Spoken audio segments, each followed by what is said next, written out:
Those were the demons that haunted me every day. I think what really hurt me was the after facts, the getting made fun of. They used to say, I'm the biggest crackhead you ever see. His organs are on the opposite side of a normal person. So his heart's on the other side. Joking. No. They told me that too. So he got a left-handed heart, a right-handed heart. Yeah. So he do the statue. If he says the Pledge of Allegiance when he get in trouble. Here you go. We have to say it like this. I think some people mistake professional athletes as something other than human sometimes. I mean, some do play with the drive and mentality to where it makes you think he's not human by the incredible plays that happen. But at the end of the day, all players go through the same thing as us viewers go through, and some even have it worse than us, maybe mentally or physically. They just didn't let those limitations stop them. This is NBA players that have played with physical or mental disabilities. Luther Wright, bipolar. He played 2 seasons of college basketball at Seton Hall University, averaging 9 points, 7 rebounds, and 2 blocks per game as a sophomore before declaring for the draft in '93. Wright was selected by the Utah Jazz in the first round, 18th overall in the '93 NBA draft. However, poor play on the court, in addition to poor conditioning and mental health issues, limited Wright to only 1 season in the NBA. He averaged 1 point, 1 rebound in 15 games. On January 24th, 1994, then a 22-year-old rookie center spent hours carrying a gun through the streets of Salt Lake City. He smashed car windshields and started banging on garbage cans outside of rest stop. The police arrested him for disorderly conduct, but they took him to a mental hospital instead of jail. The doctors diagnosed Wright with bipolar disorder, and he never played in the NBA again. Because Wright never completed his rookie season, let alone the length of his contract due to pretty rare circumstances, the Utah Jazz front office declared to do the right thing in the beginning of '96 and elected to pay Wright the remainder of his owned earnings from his NBA career over a 25-year period, equaling out $153,000 until next year, 2021. Dealing with bipolar disorder, Wright spent several years living on the streets, fueled by drug addiction and depression. He used to say, I'm the biggest crackhead you ever see when I talk to kids. And it's true. And you know any other 7'2" crackhead besides myself? But he eventually achieved sobriety, got married, and reunited with his alum mater, Seton Hall University. The school hired him as the house DJ. Wright has admitted that music, not basketball, was always his first love. Wright said, I know in my heart I'm a good person who made several bad mistakes, and maybe I should have died. That old person has died, but this new person wants to live. What's the moral of my story? Life is about choices. You know, some of the choices you make can make or break you, kid. God knows our hearts. Ray Allen, OCD. Ray Allen enjoyed a long career that spanned from 1996 to 2014. He retired with 24,505 points, 2 NBA championships, and 10 All-Star appearances. His admission of undocumented OCD certainly played a role in his development of his shooting touch. He reduced any issues associated with OCD and used the disorder to his advantage. His brilliant 3-shot stroke is a testament to his hard work and time spent on his jump shot. I had a borderline case of OCD, Allen said. I was never diagnosed, but it was something I was aware of. Those were the demons that haunted me every day.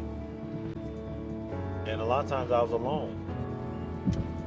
And I never made any excuses for it because I knew that those were the demons that made me great. Let me help you better understand what's going on in that brain of his. If there's a stack of papers on the floor in his house, he cannot walk by without picking it up first. He has explained he has tried to, but it just lingers in his mind until he goes down and pick it up. He sometimes felt uncomfortable when teammates followed inconsistent routine or sat in different seats on a flight. Oftentimes, I was doing the unpopular thing. I would go back to the gym at night and shoot. Everybody's out having a good time. And not because I didn't want to be one of the guys or not be part of the teams, the routine is more important. which is a reason why Allen established his own strict routine. For every home game during Allen's career, at 8 a.m., he ate breakfast consisting of blueberry pancakes. 10 a.m., morning shooting practice. Noon, lean turkey sandwich. 1:30 p.m., 2-hour nap. 3:30 p.m., baked chicken, rice, and broccoli. 4 p.m., more shooting practice. 5 p.m., stretching exercises for an hour. 7, game time. 10 p.m., a 15-minute foot soak in a tub of ice. And that was for every home game during his career. Obsessive is how I built who I am. Gerald Green, amputated finger.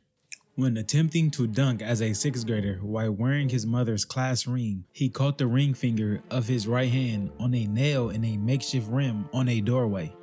He described the injury as something out of Terminator 2. He said it was nothing but the white bone. Tendons gone, ligaments gone, and soon most of the finger gone. I was teasing my brother, you can't jump as high. I went up and I yanked my finger off. It was still intact, but they couldn't save it during surgery, Gerald said.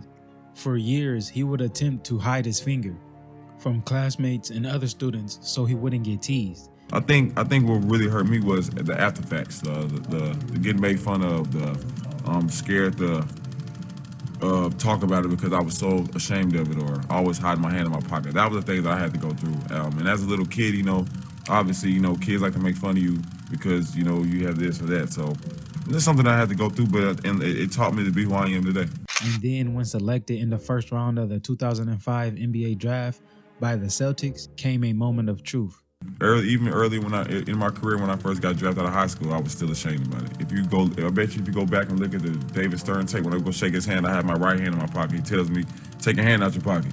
So, I've always have been a little shy about that, but I think it's getting better once I get older. Although unable to palm the ball in his right hand, Green has stood for a decade as one of the NBA's premier dunkers, winning the dunk contest during All-Star Weekend in 2007 and finishing as a runner-up in 2008. If I could palm the ball, I probably could have more dunks than I have in my career, but I still can get the job done, he has also stated. Green has since played 2 times with the Celtics, Timberwolves, 2 times with the Rockets, Mavericks, Nets, Pacers, Suns, and Heat. And with only 9 fingers, he was still able to post a 10-point per game average over 15 years.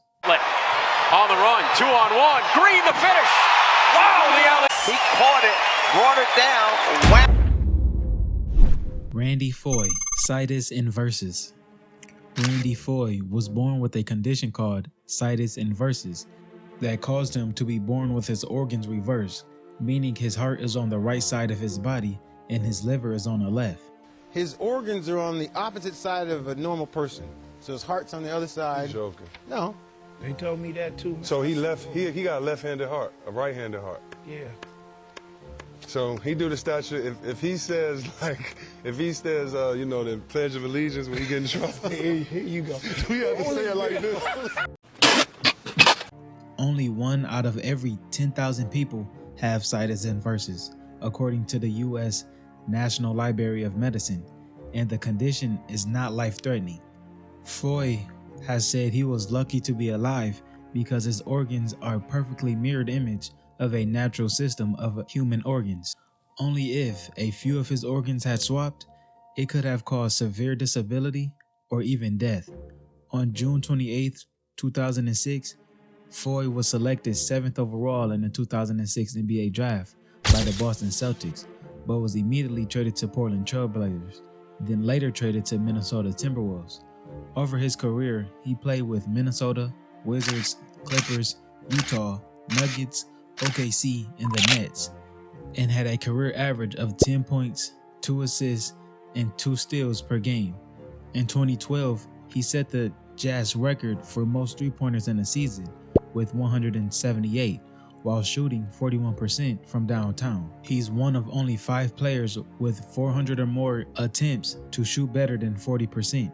It is believed that he is the only athlete in North America with situs inversus. A little different, right? It's cool, man, to know that I'm one of a kind, he stated. Only you. Here you go, man. Only you. He didn't think of that. Why would he Who think even of that? Why would you think of something like It was that? just a note that, you know, I thought I'd throw in there. But Jalen Magee, ADHD/ADD. The NBA has had some share of odd individuals. Jalen Magee has probably fell into that category of being one of the league's strangest since 2008. Bruh, look at this dude.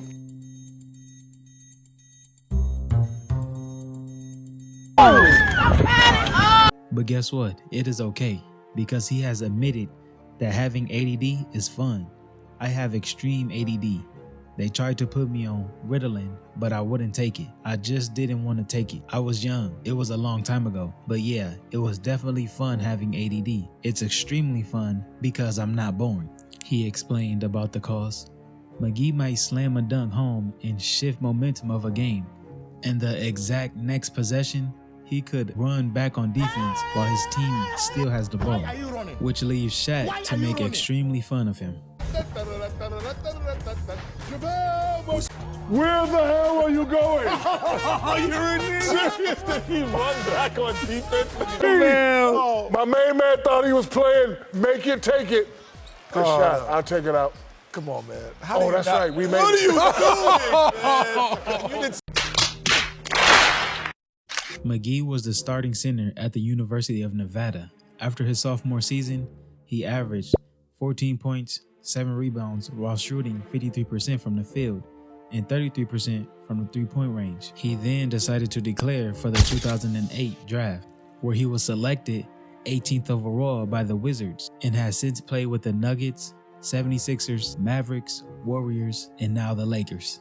This is a true testament. Don't let nothing stop you. Not your own limitations, not the limitations other people put on you, or the ones that you're born with. You can do it.